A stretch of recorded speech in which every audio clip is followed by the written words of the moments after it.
G'day, imagine this. Australian citizens who left our country joined ISIS, a group that beheaded people, enslaved women and children, and openly declared war on civilization. And now some of them want to come back. 13 men linked to ISIS are sitting in an Iraq prison. One of them is the so-called Dr. Jihad, Tariq Kamle, who appeared in propaganda videos urging Muslims to wage jihad. Pauline Hanson's One Nation has put forward a bill to shut the door on them. The Albanese government and Home Affairs Minister Tony Burke say there's basically nothing they can do. Give me a break.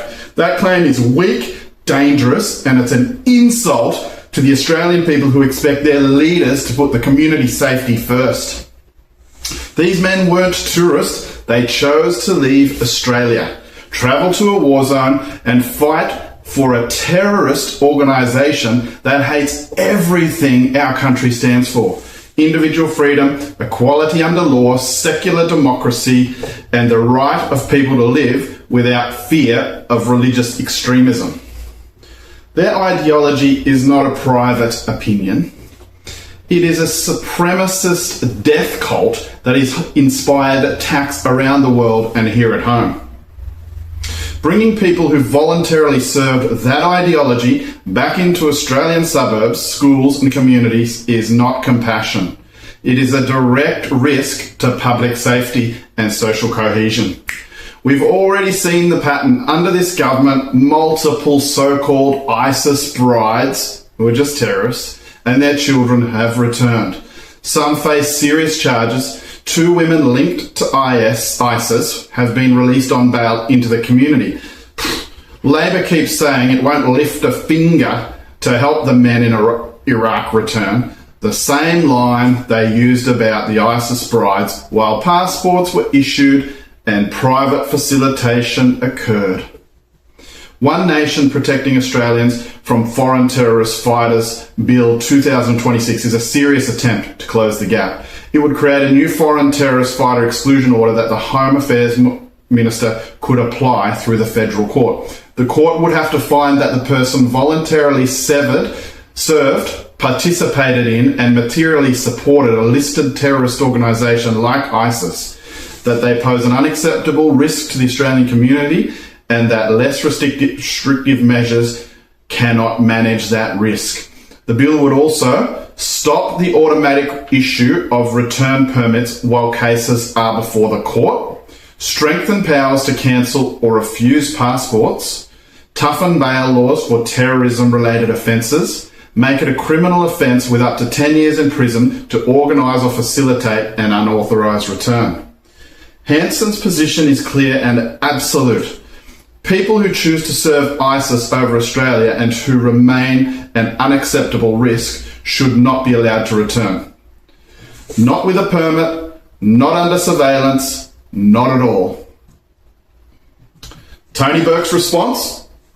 The bill would last about 30 seconds in the High Court. The government claims the existing laws already push right up against constitutional limits and that as citizens these people eventually have the right to return. This is the classic weak approach. Throw your hands up, blame the Constitution, and tell ordinary Australians that their safety is secondary to the rights of the people who have betrayed the country. Previous governments wrote the current framework. Labor has been in power long enough to test, tighten, and legislate further if the political will existed.